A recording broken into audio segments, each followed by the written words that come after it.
जय हिंद दोस्तों, स्वागत है आपका हमारे यूट्यूब चैनल संदेहास ज्ञान सर्विसेज में। हम लोग दोस्तों 7 क्लास का एनसीईआरटी पढ़ रहे थे ज्योग्राफी, जिसमें हम लोग 5 चैप्टर कंप्लीट कर चुके हैं। आज हम लोगों को पढ़ना है 6 चैप्टर के बारे में। उसमें दोस्तों चैप्टर से वनस्पति प्राकृतिक वनस्पति एवं वन्य जीव। तो इसके बारे में आइए जानते हैं क्या है वनस्पति, प्राकृतिक रूप से क्या वनस्पति होता है, मानव में क्या होता है, उसके बाद वहाँ पे वन्य जीव किस तरह से है, वन में जीवन किस तरह से होता है, कौन कौन से जीव रहते हैं। तो ये सारी चीज़ के बारे में इसमें पढ़ेंगे हम लोग। आइए पढ़ते हैं। बोल रहा है, सलीमा अपने ग्रीष्म शिविर में बहुत उत्साहित थी। अपने सहपाठियों के साथ वह हिमाचल प्रदेश में मनाली देखने गई थी। तो मनाली दोस्तों देखने जा रही है, हिमाचल प्रदेश में मनाली पड़ता है। तो अपनी गर्मी की छुट्टी हुआ सहपाठी के साथ मनाली जा रही है। उसे यह स्मरण था, मतलब स्मरण मतलब वह याद था कि बस जैसे जैसे चढ़ाई की ओर जा रही थी, वह कलाकृति और प्राकृतिक वनस्पति में बदलते स्वरूप को जो है देखकर कितने हैरान हो रही थी। तो जैसे जैसे बस क्या हो रही थी, ऊंचाई पर जा रही थी ना, तो प्राकृतिक वनस्पति बदलता हुआ नजर आ रहा था उसको। तो वो हैरान थी देख करके। गिरिपाद में स्थित साल और सौगान के घने वन धीरे धीरे अदृश्य हो गए। मतलब वो जो क्या हो गए, अब नहीं दिख रहे थे, अदृश्य हो गए थे। तथा पर्वत की ढलानों पर पतली नुकीली पत्तियां तथा शंक्वाकार बितान लंबे वृक्ष दिखने लगे थे। मतलब अब जब ऊंचाई पर जा रहा है पर्वत की ढलान पर, तो नुकीले नुकीले पत्ती वाला दिखाई दे रहा है उसका पौधा, शंक्वाकार पौधा दिखाई दे रहा है। उसे पता चला कि वे शंकुआधारी वृक्ष है। तो वो पर्वत पर तो शंकुआधारी वृक्ष उगते ही हैं, तो उसको पता चला कि क्या है, शंकुआधारी वृक्ष है। लंबे वृक्षों पर खिले लाल लाल फूलों पर उसका ध्यान गया। वे रेडोडेंड्रॉन के फूल थे।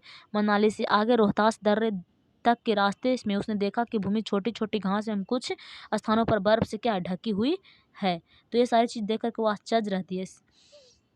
देखिए रेडनॉन कर रहा है एक फूल को, तो इस तरह का फूल को दोस्तों रेडनॉन कहते हैं। देखिए ये रेडनॉन का फूल है, ठीक है, रेडोडेंड्रॉन। बोल रहा, सलीमा के अवलोकन से हम अनुमान लगा सकते हैं कि स्थल की ऊंचाई और वनस्पति की विशेषता एक दूसरे से क्या संबंधित है। ऊंचाई में परिवर्तन के साथ जलवायु में भी क्या होता है, परिवर्तन होता है, तथा इसके कारण प्राकृतिक वनस्पति में भी क्या होता है, बदलाव होता है। जैसे जैसे ऊंचाई पर जाएंगे तो क्या होगा, जलवायु में भी बदलाव होगा, उसके बाद वनस्पति में भी बदलाव होगा, वन्य जीव में भी बदलाव होगा। तो ये सारी चीज़ में है बदलाव होता है। बोल रहा है वनस्पति में वृद्धि तापमान और गर्मी पर निर्भर करता है। इसके अलावा यह ढाल या मिट्टी की परत की मोटाई जैसे कारकों पर भी क्या होती है, निर्भर करती है। इस घटक में अंतर के कारण किसी स्थान के प्राकृतिक वनस्पति की सघनता एवं प्रकार में भी परिवर्तन होता है। आमतौर पर प्राकृतिक वनस्पति को निम्न 3 श्रेणी में बांटा जाता है। तो कौन कौन सी श्रेणी है दोस्तों, आइए। पहला है वन। वन ये कौन सा श्रेणी है, जो वृक्ष के लिए उपयुक्त तापमान एवं परिपूर्ण वर्षा वाले क्षेत्र में उगते हैं। मतलब तापमान और परिपूर्ण वर्षा वाले क्षेत्र में जो उगते हैं ना, उसको वन कहते हैं। इस कारकों के आधार पर सघन एवं खुले वन विकसित होते हैं। तो यहाँ खुले वन होते हैं, सघन वन होते हैं। दूसरा अगर बात करें तो घास स्थल है जो मध्यम वर्षा वाले क्षेत्र में विकसित, मतलब कम ही वर्षा, वहाँ पे क्या चाहिए, वन में अधिक वर्षा चाहिए, सर्वाधिक वर्षा जहाँ पे होता है। घास स्थल के लिए थोड़ा सा कम होगा तो चलेगा, मध्यम वर्षा। कांटेदार झाड़ और झाड़ियाँ केवल शुष्क क्षेत्र में उत्पन्न होती है, तो इसके लिए वर्षा जरूरी नहीं है, शुष्क क्षेत्र में क्या होता है, उगता है, ठीक है। तो आइए अब हम यहाँ से सलीमा की हिमालय यात्रा पहुंचाएंगे, लेकिन इससे पहले उस पर कुछ दिया है ना, इसको देख लीजिए, ठीक है। ज़्यादा कुछ दिया नहीं, करके देखने के लिए बोल रहा है, ठीक है। तो आइए फिर भी देख लेते हैं। क्या आप ये बता सकते हैं कि चढ़ाई के समय साथ सलीमा ने प्राकृतिक वनस्पति में क्या परिवर्तन देखा। तो ये सारी चीज़ आपको देख चुके हैं, इसको आइए करके देखने में कुछ बहुत बड़ी चीज़ नहीं है, ठीक है।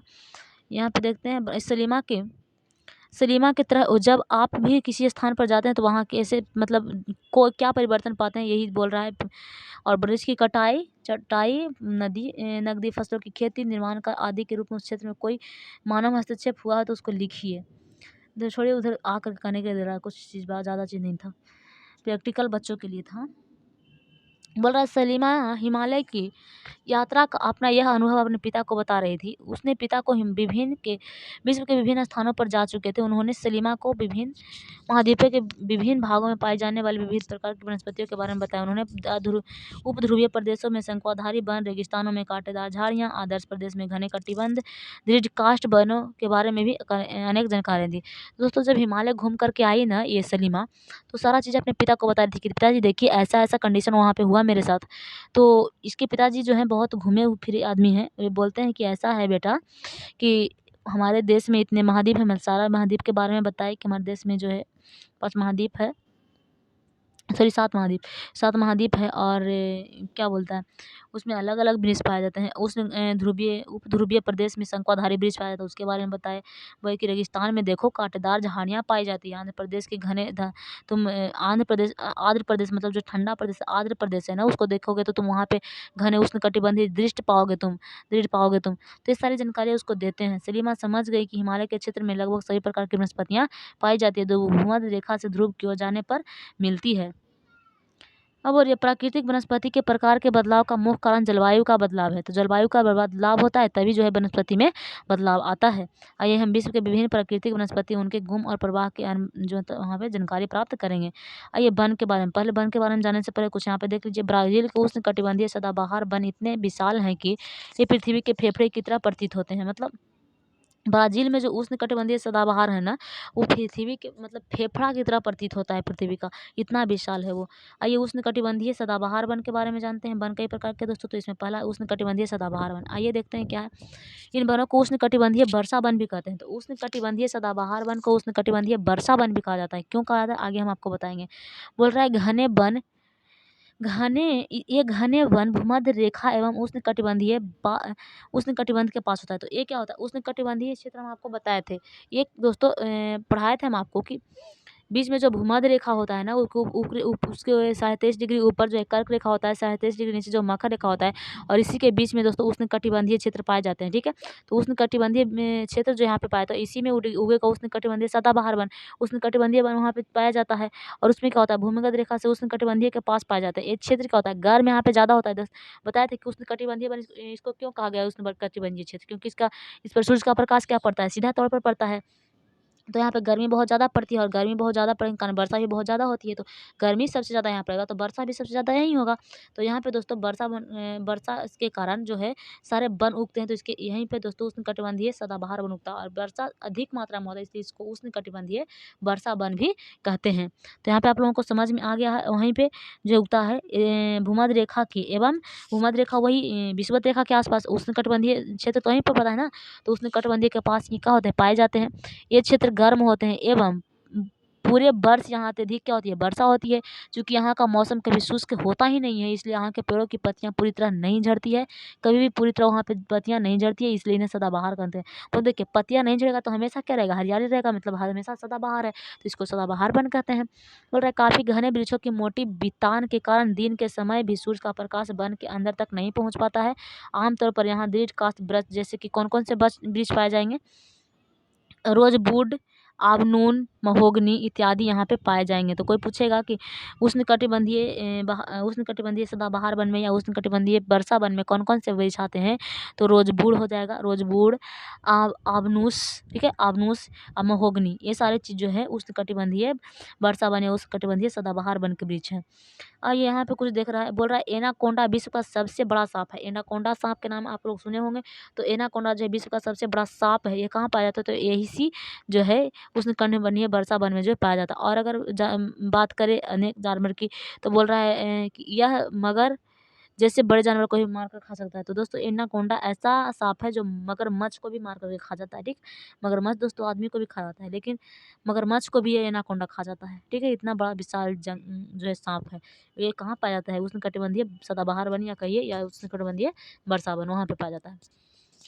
अब दोस्तों देखिए उष्णकटिबंधीय पर्णपाती वन, अब दूसरा में आया उष्णकटिबंधीय पर्णपाती वन। बोल रहा है उष्णकटिबंधीय पर्णपाती वन मानसून वन होता है। इसको क्या कहेंगे, मानसून वन कहेंगे। यह उत्तरी भारत, ऑस्ट्रेलिया एवं मध्य अमेरिका के बड़े हिस्से में पाए जाते हैं। इन क्षेत्रों में मौसमी परिवर्तन होते रहते हैं। तो मौसम के अनुसार जैसे परिवर्तन होगा तो यहाँ पे उस तरह से होगा। बोल रहा है जल संरक्षण रखने के लिए शुष्क मौसम में यहाँ के वृक्ष पत्तियाँ झाड़ देती है। तो देखिए वहाँ पे क्या था, सदाबहार था, यह पर्णपाती है, मतलब पतझड़ क्या होगा इसमें, पर जब एक मौसम में वृक्ष क्या हो जाएगी, पूरा खिल जाएगा, पूरा सदाबहार बहार मतलब सदाबहार आएगा। और फिर क्या हो जाएगा, एक बार जब शुष्क पड़ेगा ना मौसम, तो क्या होगा, वृक्ष क्या हो जाती है, अपनी पत्तियां झाड़ जाती है। जैसे आम को आप लोग देख लीजिए, आम में उसका एक सीजन आता है जब आम पूरा फूलता है, उसके बाद फिर सिर्फ उसकी डाली रह जाती है, पूरा पतझड़ हो जाता है उसका। तो इस तरह की चीज़ें होती है। इन वनों में पाए जाने वाले हो गया साल, सागौन, नीम हो गया, शीशम हो गया, तो ये सब चीज़ें। उसके बाद दोस्तों इससे क्या बनाया जाता है, फर्नीचर बनाया जाता है, यातायात एवं निर्माण सामग्री भी इससे बनाई जाती है, जो बहुत उपयोगी होती है। इस प्रदेश में आमतौर से जानवर कौन-कौन से पाए जाते हैं, तो बाघ हो गया, शेर, हाथी, लंगूर, गोल्डन लंगूर हो गया, बंदर हो गया, तो ये सारे जो है चीज़ यहाँ पे पाए जाते हैं उष्णकटिबंधीय पर्णपाती वन में। तो सारे आपको समझ में आ गया। देखिए बाघ यहीं पे है उष्णकटिबंधीय पर्णपाती वन में, ये लंगूर है देख लीजिए, गोल्डन लंगूर, यही जो है उष्णकटिबंधीय पर्णपाती वन में पाए जाते हैं। हाथी ये देखिए उष्णकटिबंधीय पर्णपाती वन में ये हाथी पाए जाते हैं। ठीक, तो इस तरह की चीज़ें। अब देखिए शीतोष्ण सदाबहार वन। शीतोष्ण सदाबहार वन मध्य अक्षांश के तटीय प्रदेशों में स्थित होता है। ये सामान्यतः महाद्वीपों के पूर्वी किनारे पर पाए जाते हैं, जैसे दक्षिण पूर्वी अमेरिका हो गया, दक्षिण चीन हो गया, दक्षिण पूर्वी ब्राज़ील हो गया। यहाँ बाज, चीड़ यूकेलिप्टस जैसे दृढ़ मुलायम एवं दोनों प्रकार के पेड़ पाए जाते हैं। तो कौन-कौन से पेड़ पूछेगा, तो कौन-कौन से पेड़ है, बांज हो गया, चीड़ हो गया और यूकेलिप्टस, ये सारे जो है यहाँ पे पाए जाते हैं। तो ये देखिए फिगर दे रहा है शीतोष्ण सदाबहार वन का। यहाँ भी फिगर दिया था दोस्तों, देखिए ये पतझड़ वन का है और यहाँ इधर दिया होगा देखिए ये सदाबहार वन का है। देखिए सदाबहार वन में किस तरह से यहाँ पे सदाबहार आया हुआ है, ठीक है ना, सदाबहार यहाँ पे आया हुआ है और यहाँ पे पत्तियाँ झाड़ देती है मौसम के अनुसार। तो देखिए कहीं पे कोई कोई वृक्ष सूखा हुआ प्रतीत हो रहा होगा, कोई कोई हरा भी प्रतीत हो रहा होगा, ठीक है। तो इस तरह की जो है पर्णपाती वन है और ये शीतोष्ण वन है, तो ये तो शीत के क्षेत्र में उधर होता है, ठीक है। अब देखिए शीतोष्ण पर्णपाती वन, दो प्रकार का, उष्णकटिबंधीय सदाबहार हो गया, उष्णकटिबंधीय पतझड़ हो गया। अब देखिए पर्णपाती हो गया, वही एक हो गया शीतोष्ण सदाबहार, अब होगा शीतोष्ण पर्णपाती, ठीक है। तो बोल रहा है उच्च अक्षांश की ओर बढ़ते हैं तब अधिक शीतोष्ण पर्णपाती वन मिलते हैं। उच्च अक्षांश की ओर मतलब अब अक्षांश की ओर बढ़ रहा है धीरे धीरे, तो क्या होगा, अधिक शीतोष्ण पर्णपाती वन मिलेंगे। ये उत्तर पूर्वी अमेरिका, चीन, न्यूजीलैंड, चिली, पश्चिमी यूरोप एक के तट पर क्या होते हैं, पाए जाते हैं। अपनी पत्तियां शुष्क मौसम में झाड़ देते हैं। क्या करते हैं, शुष्क मौसम में भी पत्तियां झाड़ देते हैं और यहाँ पाए जाने वाले पेड़ बांज हो गया, एस, बीज इत्यादि जो है यहाँ पे वृक्ष पाए जाते हैं, जैसे हिरन, लोमड़ी, भेड़िया यहाँ का क्या आमतौर पर जानवर है। दोस्तों पक्षी अगर बात करें तो फिजेंट और मोनाल, फिजेंट और मोनाल पक्षी यहाँ क्या होते हैं, पाए जाते हैं। तो पक्षी की बात करें तो दो पक्षी याद रखिएगा, पूछेगा कोई फिजेंट पक्षी कहाँ पाया जाता है, तो फिजेंट पक्षी उपोष्ण पर्णपाती वन में पाया जाता है और एक मोनाल पक्षी है, तो देखिए मोनाल पक्षी और ये क्या है, फिजेंट पक्षी है, ठीक। ये देखिए दिया है शीतोष्ण पर्णपाती वन का आपका फिगर दिया है, ठीक है। अब देखिए आगे चलते हैं। बोल रहा है भूमध्य सागरीय वनस्पति क्या होता है। आप जान चुके हैं कि महाद्वीपीय एवं पूर्व एवं उत्तर पूर्व किनारों के अधिकांश भाग शीतोष्ण सदाबहार और पर्णपाती पेड़ों से ढके होते हैं। महाद्वीप के पश्चिमी एवं दक्षिण पश्चिमी किनारे भिन्न हैं। यहाँ भूमध्य सागरीय वनस्पति पाई जाती है। यह अधिकतर यूरोप फ्रांस एशिया के भूमध्य के समीप वाले प्रदेश में पाई जाती है, इसलिए इसका यह नाम पड़ा। ये वनस्पतियां भूमध्य सागर के बाहरी प्रदेश जैसे संयुक्त राज्य अमेरिका, कैलिफोर्निया देख लीजिए, दक्षिण पश्चिम अफ्रीका हो जाए, दक्षिणी अमेरिका हो गए एवं दक्षिण पश्चिम ऑस्ट्रेलिया में भी ये सब जो है पाए जाते हैं। इस प्रदेश में गर्म शुष्क ग्रीष्म एवं वर्षा वाली मृदु शीत ऋतु में पाए जाते हैं। इस क्षेत्रों में आमतौर पर संतरा हो गया, अंजीर हो गया, जैतून, अंगूर, ये सारी चीज़ इसमें जो है पैदा किया जाता है। ये सब फल हैं जो यहाँ पे जो है पैदा किया जाता है, क्योंकि लोगों को अच्छी इच्छा अनुसार कृषि करने के लिए यहाँ प्राकृतिक वनस्पति को हटा दिया है। यह वन्य जीवन के लिए कम है, मतलब वन्य जीव यहाँ बहुत ही कम मात्रा में है, ठीक है। तो दोस्तों आगे चल गया ना, बहुत इसमें पता नहीं कहाँ जा रहे, हाँ ये सब पढ़ रहे थे, ठीक है। आइए थोड़ा सा इसको देख लेते हैं। बोल रहा है कि भूमध्य सागरीय वृक्ष शुष्क ग्रीष्म ऋतु में समय को ढाल लेते हैं। उसकी मोटी छाल एवं पत्तियां बाष्पोत्सर्जन रोकती है। क्या करती है, बाष्पोत्सर्जन को क्या करती है, रोकती है।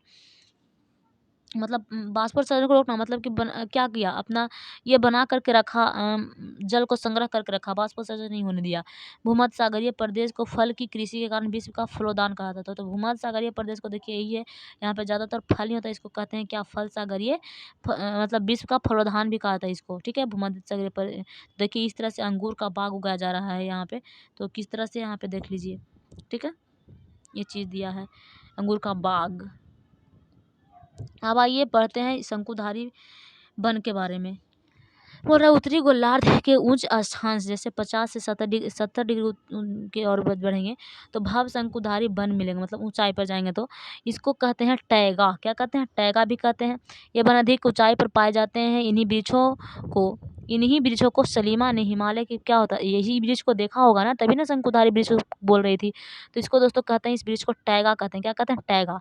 ये लंबे नरम काष्ठ तथा सदाबहार वृक्ष होते हैं। इन वृक्षों में काष्ठ का उपयोग लुगदी बनाने के लिए किया जाता है। तो इस वृक्ष के काष्ठ जो होते हैं ना, उसका क्या होता है, लुगदी बनाने में उपयोग किया जाता है। सामान्यतः अखबार और कागज बनाने में भी किया जाता है। जिस कॉपी पर आप लिखते हैं ना, ये सारे इसी चीज़ से बना होता है, यहीं के पौधा से।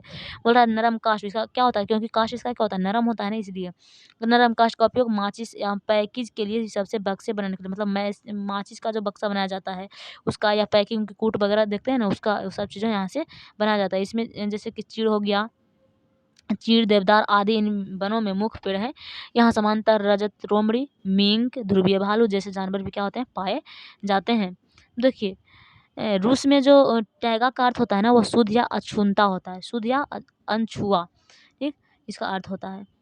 यहाँ पे देखिए शंकुधारी वृक्ष आपको देखने को मिल जाएंगे। हिमाच्छादित शंकुधारी वृक्ष, तो ये देखिए हिम से पूरा भरा हुआ है यहाँ पे इस वृक्ष में, तो इसको हिमाच्छादित शंकु वृक्ष भी कहेंगे, ठीक है। और ये देखिए शंकुधारी वृक्ष। अब आते हैं घास स्थल के बारे में। घास स्थल क्या है?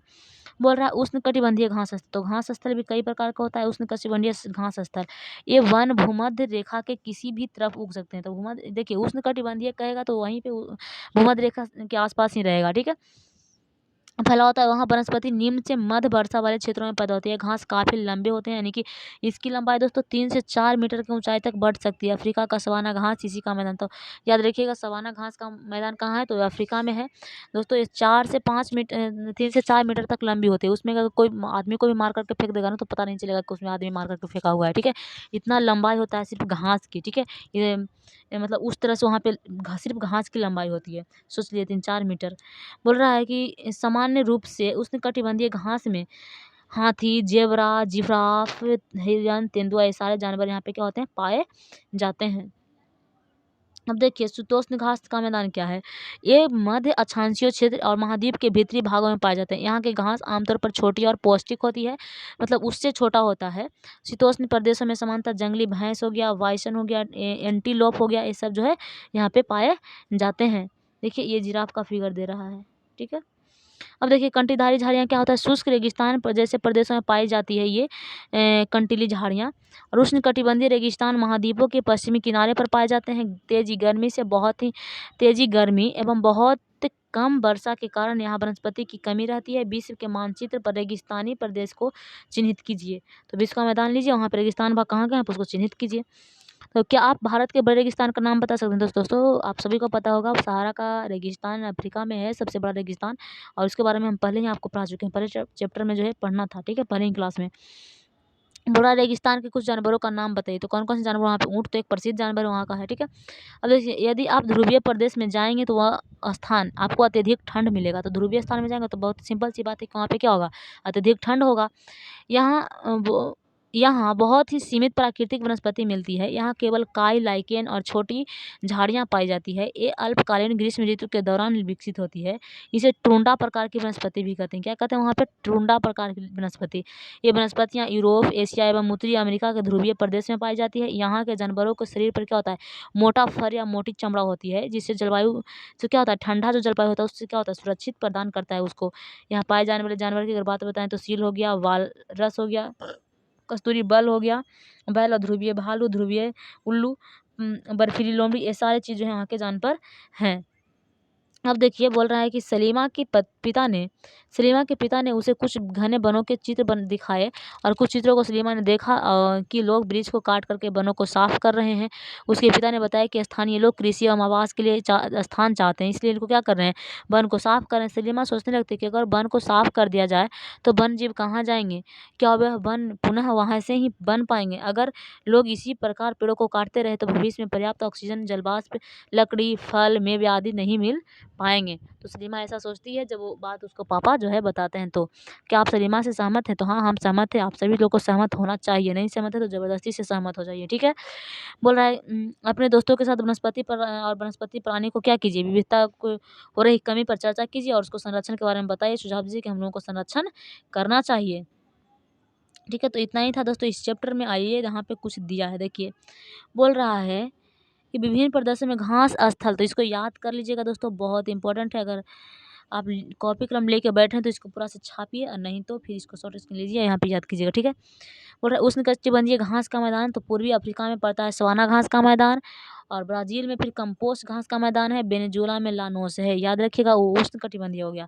आप शीतोष्णकटिबंधीय की बात करें तो अर्जेंटीना में पैम्पास है, उत्तरी अमेरिका में प्रेयरी है, दक्षिणी अमेरिका में बेल्ट है, और फिर अगर बात करें मध्य एशिया में तो स्टेपी है, ऑस्ट्रेलिया में बात करें तो डान है। ठीक, तो ये सारे घास का मैदान है, इसको आप लोगों को याद रखना है। ठीक है, तो मिलते हैं फिर हम अगले चैप्टर में। क्वेश्चन आंसर तो आपको हो ही जाएगा। ठीक है, देख लीजिएगा। आप लोग नहीं देखिएगा तो भी हम लोगों के लिए इंपॉर्टेंट नहीं है, बच्चों के लिए बच्चों लायक क्वेश्चन रहता है, क्वेश्चन तो बन ही जाएगा। बस एक बार ठीक से रीड कर लीजिए एनसीईआरटी को, बाकी हम आप लोगों को आगे बताएंगे। आगे हम फिर वीडियो लेक्चर्स भी पढ़ाएंगे। ठीक है, ज्योग्राफी का, पहले एनसीईआरटी एक बार रीड कर लें तब। ठीक है, तो आज के लिए बस इतना ही दोस्तों, मिलेंगे फिर अगले चैप्टर में। ठीक है, जय हिंद दोस्तों।